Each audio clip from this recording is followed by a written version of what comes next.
विश्वास ठेवण्याला योग्य, अभ्यास करण्याला योग्य वगैरे तुम्ही ऐकलेला. आपण हे ऐकून घेतलं की परमार्थी विचारांची सुज्ञेयता, संचयता, सुपेयता, अनुष्ठेयता, नित्यता आणि निरंजनता या सगळ्या बाबी आपण समजून घेतलेल्या आहातच. आजचा विषय आहे परमार्थी विचारांचा आस्वाद. आस्वाद घेणे, विचारांचा आस्वाद घ्यायचा असतो. आणि म्हणून हा विषय अशासाठी महत्त्वाचा आहे की जगामध्ये विचित्र पद्धतीचे विचार आहेत. परस्पर द्वेष वाढविणारे विचार पसरवले जात आहेत, मोठ्या मात्रेत पसरवले जात आहेत. जे विचार परस्पर द्वेष वाढवितात विविध जातींमध्ये, धर्मांमध्ये, संप्रदायांमध्ये, माणसांनी परमार्थी विचारांचा आस्वाद घ्यावा. ते परमार्थी विचार कसे आहेत, सुमधुर आहेत, हे आपण समजून घेतलं पाहिजे, त्याचा आस्वाद घ्यायला पाहिजे. आणि म्हणून या सगळ्या बाबींचं एक महत्त्व आहे. आपण जवळपास खूप जणांनी ते वाचलेलंच असेल, परमार्थी अनेकांनी वाचलेलंच आहे. परमार्थीच्या पहिल्या अध्यायामध्ये एक आहे संस्कार, त्याचं नाव आहे नामसुधा.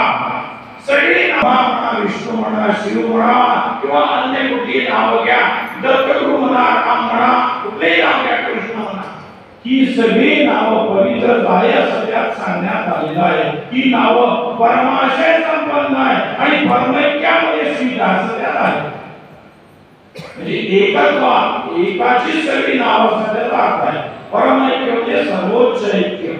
केवळ भारतातलीच नावं पवित्र आहेत अशातला भाग नाही. तिथं तुम्ही अनेक नावं वाचली असेल, एलोहिम, एल शद्दाय, यहोवा, अल्लाह, थिओस किंवा सुद्धा ताओ, हे भरपूर अशी नावं तुम्ही वाचलीच असेल. कित्येकांना काय वाटते, परमार्थीच्या नावाचा अर्थ समजत नाही मला. ते परमार्थीच्या बऱ्याच गोष्टी समजण्यासाठी बाकीचं वाङ्मय आहे, त्यातील बऱ्याच नावांचे अर्थ प्रत्येकमध्ये दिलेले आहेत. आणि इतरही सगळे जे आपलं वाङ्मय आहे त्यामध्ये बऱ्याच मुद्द्यांचा खुलासा झालेला आहे. म्हणून जगामध्ये भरपूर मात्रेमध्ये संप्रदायवाद आहे. घाण एवढी झालेली असते की हटत नाही. सगळीकडे वातावरण वाईट आहे. आपल्या सर्वांना माहित आहे, जिकडे तिकडे हात काढ मारणं, एकमेकाची माणसं मारणं चालूच आहे.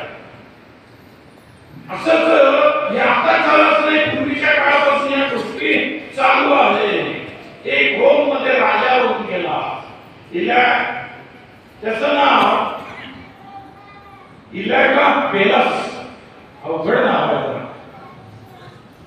तो राजा, त्याचं मूळ नाव काही वेगळं होतं, परंतु इलागा पेलस नावाच्या देवतेचा तो भक्त होता, त्यामुळे त्याचंही नाव तेच पडलं. नाहीतर त्याच्या अन्य नाव भरपूर आहे, परंतु एकाच नावाची बरीच माणसं असतात. त्या राजाला ओळखण्यासाठी ते नाव रूढ झालं इलागा पेलस.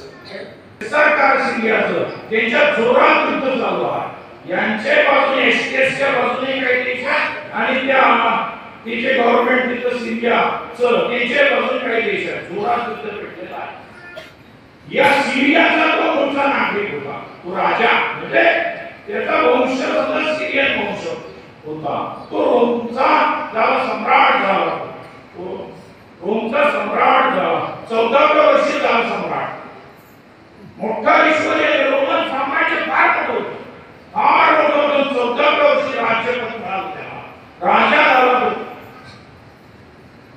तो संप्रदायांत होता. झिलट म्हणतात त्याला इंग्रजीमध्ये, किंवा झेलट म्हणतात. आणि झेलटीचा अर्थ संप्रदायांतता किंवा त्याला म्हणतात धर्मांतता, जात्यंतता. म्हणजे एकच अंधश्रद्धा, हट्टीपणा असतात काही माणसं, तसल्या पद्धतीचा तो राजा होता. एकदम संप्रदायांत. माझ्या संप्रदायाचा देव मोठा आहे, अन्य संप्रदायाचे लोक राहायचे, त्यांना त्यामध्ये घालायचा. मी मागून असं त्यांना साप चावला, ते तशी त्याला साप विषारी साप एकाच करून ठेवले होते. ते माणसाला नाही दुसऱ्या संप्रदायाचे त्या घालायचे ते मारायचे. जिथे हिंस्रला पशु वाघ सिंह हे त्यांच्या तो घालायचा माणसांना विरोधी संप्रदाय विरोधी म्हणजे दुसरे संप्रदाय विरोधाचं काही नाही.